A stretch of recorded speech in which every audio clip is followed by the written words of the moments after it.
ഹൃദയ മാറ്റിവെക്കൽ ശസ്ത്രക്രിയ കഴിഞ്ഞ ഒരു രോഗിയുടെ ഭാര്യ എൻ്റെ റൂമിൽ വന്നിട്ട് ഒരിക്കൽ പറഞ്ഞു, സാറേ, ഹൃദയം മാറ്റിവെക്കൽ ശസ്ത്രക്രിയക്കായിട്ട് ഞങ്ങളുടെ സമ്പാദ്യം മുഴുവൻ ഞങ്ങൾ ചെലവാക്കി. ഞങ്ങൾ വിചാരിച്ചത് ഈ ശസ്ത്രക്രിയയാണ് ഏറ്റവും വലിയ കടമ്പ എന്നുള്ളതാണ്. പക്ഷേ ഇപ്പോൾ ഞങ്ങൾ മനസ്സിലാക്കിയ ഒരു കാര്യം എന്താ വെച്ചാൽ, ശസ്ത്രക്രിയക്ക് ശേഷമുള്ള ജീവിതം അതാണ് ഏറ്റവും കഷ്ടപ്പാട് നിറഞ്ഞതും ഏറ്റവും ചെലവ് കൂടിയതും. ആ സ്ത്രീ പറയാണ്, ഒരു ഡോക്ടർ പോലും എന്നോട് ഓപ്പറേഷന് ശേഷം എന്തായിരിക്കും ജീവിതം എന്നുള്ളത് വിശദീകരിച്ച് തന്നിട്ടുണ്ടായിരുന്നില്ല. ഒരുപാട് പ്രശ്നങ്ങളാണ് സാറേ. ഇതൊരു ഒറ്റപ്പെട്ട സംഭവമല്ല. കണക്കുകൾ പ്രകാരം ഓരോ 50 ട്രാൻസ്പ്ലാന്റ് സർജറിക്ക് ശേഷം വെറും 28 രോഗികൾ മാത്രമാണ് 5 വർഷത്തിന് ശേഷം ജീവിച്ചിരിപ്പുള്ളത്. ഇതിലേറ്റവും സങ്കടമുള്ള കാര്യം എന്താണെന്നറിയോ? ഇത്രയും ഫെയിലിയർ വരാനുള്ള കാരണം മെഡിക്കൽ കാരണങ്ങളെ അല്ല, മറ്റു ചിലതാണ്. ഈ പ്രശ്നങ്ങൾ എന്തൊക്കെയാന്നുള്ളത് നമുക്ക് നോക്കാം. ഓരോ ഹാർട്ട് ട്രാൻസ്പ്ലാന്റ് ശസ്ത്രക്രിയയും 3 ഘട്ടങ്ങളിലൂടെ നമുക്ക് വിലയിരുത്താം. ഒന്നാമത്തത് സർജിക്കൽ സക്സസ് എന്ന് വെച്ചാൽ ഓപ്പറേഷന്റെ വിജയം. ഓപ്പറേഷന്റെ വിജയം ഇന്ത്യയിലും കേരളത്തിലും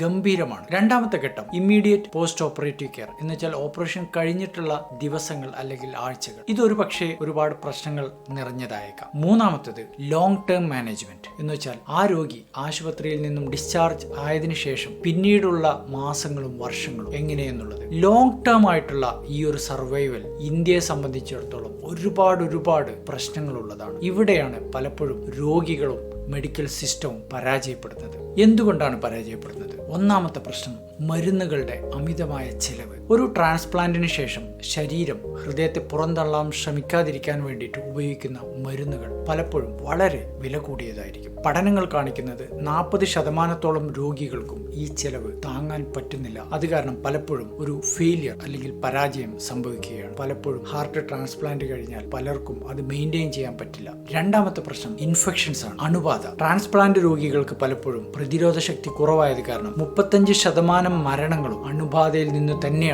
സംഭവിക്കുന്നത്. ഇത് പലപ്പോഴും വീട്ടിലെ സാഹചര്യങ്ങൾ കൊണ്ടും അതുപോലെ തന്നെ നമ്മുടെ ആശുപത്രികളുടെ ക്വാളിറ്റി കുറവ് കൊണ്ടും സംഭവിക്കാം. മൂന്നാമത്തെ പ്രശ്നം അറിവില്ലായ്മ. രോഗിയെ സംബന്ധിച്ചും രോഗിയുടെ ബന്ധുക്കളെ സംബന്ധിച്ചും ട്രാൻസ്പ്ലാന്റിന് ശേഷമുള്ള ജീവിതത്തെക്കുറിച്ചുള്ള കൃത്യമായ അവബോധം പകർന്നു കൊടുക്കേണ്ടത് ഡോക്ടർമാരുടെ കടമയാണ്. അമേരിക്കയിൽ ഏകദേശം 20 മണിക്കൂറോളം രോഗിക്കും കൂടെയുള്ളവർക്കും ക്ലാസ് എടുത്തു കൊടുക്കുമ്പോൾ ഇന്ത്യയിൽ വെറും 2 മണിക്കൂർ മാത്രമാണ് ചെലവഴിക്കുന്നത്. ഇത് കാരണം പലപ്പോഴും രോഗിക്ക് വാർണിംഗ് സൈനുകൾ തിരിച്ചറിയപ്പെടാതെ പോകുന്നുണ്ട്. അതുപോലെ മരുന്നിന്റെ പ്രാധാന്യം അറിയപ്പെടാതെ പോകുന്നുണ്ട്. ഇൻഫെക്ഷൻ വരുന്ന കണ്ടുപിടിക്കുന്നില്ല. ഇതെല്ലാം ട്രാൻസ്പ്ലാന്റ് ഫെയിലിയറിന് കാരണമാവുന്നു. നാലാമത്തെ പ്രശ്നം സൈക്കോളജിക്കൽ ആയിട്ടുള്ളതാണ്. എന്ന് വെച്ചാൽ ട്രാൻസ്പ്ലാന്റ് കഴിഞ്ഞ ഒരു രോഗി പലപ്പോഴും ഡിപ്രഷൻ, ആങ്സൈറ്റി, ടെൻഷൻ അഭിമുഖീകരിക്കുന്നുണ്ട്. പഠനങ്ങൾ കാണിക്കുന്നത് സൈക്കോളജിക്കൽ സപ്പോർട്ട് ഇല്ലാത്ത രോഗികൾ 40% ഫെയിലിയറിലേക്ക് പോകുന്നുണ്ട്.